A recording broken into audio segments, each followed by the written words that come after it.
Hi everyone. आज के इस वीडियो में हम लोग पढ़ने वाले हैं structure of chromosomes, cell cycle and cell division. ये वीडियो हमारा पार्ट 1 होने वाला है। तो अगर ये वीडियो आपको पसंद आता है तो इस वीडियो को एक लाइक कर दीजिएगा। चैनल पर नए हैं तो सब्सक्राइब कर दीजिएगा, क्योंकि यहाँ पर आपको क्लास 10 आईसीएसई बोर्ड के सारे कंटेंट देखने को मिलेंगे। तो सबसे पहले जो आप सबके मन में डाउट आता है वो है कि व्हाट आर क्रोमोजोन्स। क्रोमोजोन्स क्या होते हैं? तो आप लोग एक सेल को इमेजिन कर लो। ठीक है, आपके सामने एक सेल है। ठीक है, सेल क्या होता है आप सबको पता है। हमारी बॉडी छोटे छोटे सेल से मिलकर बनी है ना। Cell is the structural and functional unit of life. ठीक है, तो जो सेल है उसके अंदर क्या पाया जाता है? सेल के अंदर होता है न्यूक्लियस। ठीक है, न्यूक्लियस होता है। ठीक है, सेल के अंदर एक न्यूक्लियस पाया जाता है, इतना तो आपको पता ही होगा, है ना। और न्यूक्लियस के अंदर कुछ थ्रेड लाइक स्ट्रक्चर पाया जाता है। उस थ्रेड लाइक स्ट्रक्चर को हम लोग बोलते हैं क्रोमैटिन। क्या बोलते हैं? क्रोमैटिन। एक बार फिर से बता देता हूँ। Cell structural and functional unit of life है। सेल के अंदर न्यूक्लियस पाया जाता है और उस न्यूक्लियस के अंदर क्रोमैटिन होता है। ठीक है, जो थ्रेड लाइक स्ट्रक्चर है ना, इसी को क्रोमैटिन बोलते हैं। ठीक है, ऐसे तो सेल और न्यूक्लियस के अंदर बहुत कुछ पाया जाता है, लेकिन हम लोगों को सिर्फ क्रोमैटिन से काम है। ठीक है, अब ये अगर एक सेल है तो ऑब्वियसली बात है कि डिवाइड करेगा ही करेगा, सेल डिवीज़न होगा ही होगा। तो ये जो सेल है ये दो नए सेल में बदल जाएगा। ठीक है, दो नया सेल आ जाएगा। अब क्या होता है जब सेल डिवीज़न हो रहा होता है ना, जब एक सेल दो नए सेल में डिवाइड हो रहा होता है, कन्वर्ट हो रहा होता है, तो जब सेल डिवीज़न हो रहा होता है तो जो क्रोमेटिन है, ठीक है, जो क्रोमेटिन या क्रोमेटिन फाइबर्स बोल सकते हो, वो कन्वर्ट हो जाता है क्रोमोजोन्स में। ठीक है, क्रोमोजोन्स में कन्वर्ट हो जाता है। ठीक है, तो इस इमेज में आप ध्यान से देखोगे तो आपको पता चलेगा जो क्रोमेटिन है, जो न्यूक्लियस के अंदर पाया जाता है सेल डिवीज़न से पहले, वो देखो कैसे दिख रहा है, एकदम लपटा हुआ है ना, यानी कि उलझा हुआ है ना, उलझा हुआ वायर जैसा है। वही जब क्रोमेटिन आपका क्रोमोजोन में कन्वर्ट हो जाता है तब एकदम कैसे उलझा हुआ नहीं रहता है ना, क्वाइल्ड रहता है। ठीक है, मतलब सिमट जाता है कि नहीं, एकदम एक्स जैसा शेप भी बना रहा है। ठीक है, तो यहाँ पे क्या है, हाईली क्वाइल्ड है। ठीक है, और रिबन जैसा स्ट्रक्चर है कि नहीं। ठीक है, ये कब बनता है? जब कंडेंसेशन होता है। ठीक है, किसका? क्रोमेटिन फाइबर्स का। कंडेंसेशन का मतलब होता है जब थिक हो जाता है। ठीक है, कब होता है थिक? सेल डिवीज़न के टाइम पर। ठीक है, यानी कि आप क्रोमोजोन्स की डेफिनेशन बोल सकते हो कि क्रोमोजोन्स आर हाईली क्वाइल्ड। क्रोमोजोन्स क्या होते हैं? हाईली क्वाइल्ड होते हैं। ठीक है, एकदम क्वाइल्ड, सिमटा हुआ होते हैं। ठीक है, और रिबन लाइक स्ट्रक्चर्स होते हैं। रिबन लाइक स्ट्रक्चर्स की जगह आप थ्रेड लाइक स्ट्रक्चर्स भी बोल सकते हो। ठीक है, formed by the condensation of chromatin fibres. कैसे बनते हैं? जब कंडेंसेशन होता है क्रोमेटिन फाइबर्स का। ठीक है, ड्यूरिंग सेल डिवीज़न। ठीक है, कब होता है? जब सेल डिवीज़न हो रहा होता है। ठीक है, अब बात करते हैं डिस्कवरी ऑफ क्रोमोजोन्स के बारे में कि आखिर क्रोमोजोन्स को किसने ढूंढा। ठीक है, जिसकी वजह से हमें ये चैप्टर पढ़ना पड़ रहा है। ठीक है, तो किसने ढूंढा उसके बारे में बात करते हैं। तो क्रोमोजोन्स को 1882 में एक जर्मन साइंटिस्ट ने ढूंढा था, जिसका नाम है वाल्टर फ्लेमिंग। Walter Fleming. ठीक है, ये जो क्रोमोजोन है इसकी डिस्कवरी 1882 में एक जर्मन साइंटिस्ट ने की, जिसका नाम है वाल्टर फ्लेमिंग। ठीक है, अब बात करते हैं इसका नाम क्रोमोजोन ही क्यों पड़ा।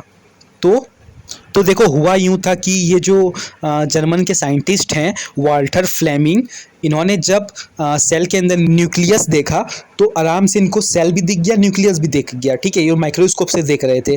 ठीक है, सेल और न्यूक्लियस तो आसानी से दिख गया, लेकिन न्यूक्लियस के अंदर जो था वो इनको विजिबल नहीं हो रहा था, माइक्रोस्कोप से ये देख रहे थे। ठीक है, तो इन्होंने क्या किया, कलर डाला, यानी डाइज डाले। ठीक है, जब कलर डाला तो उनको पता चला क्रोमोजोन्स है। ठीक है, पर ये जो नाम है क्रोमोजोन, ये उन्होंने इसलिए दिया क्योंकि उनको यहाँ पे कलर डालना पड़ा।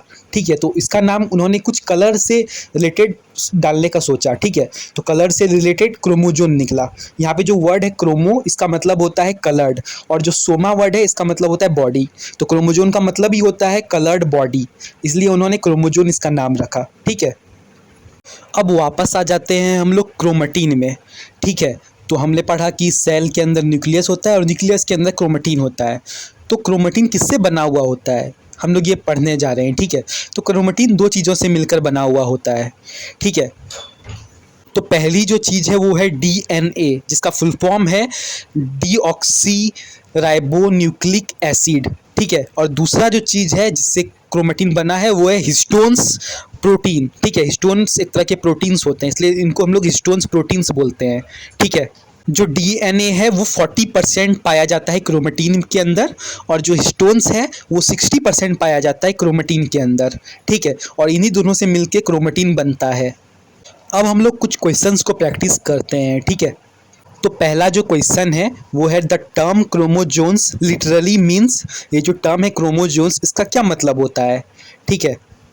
ऑप्शन नंबर ए है आपका इनहेरिटेड बॉडीज, ऑप्शन बी है twisted threads, option number C है कलर्ड बॉडीज, ऑप्शन डी है शाइनिंग थ्रेड्स।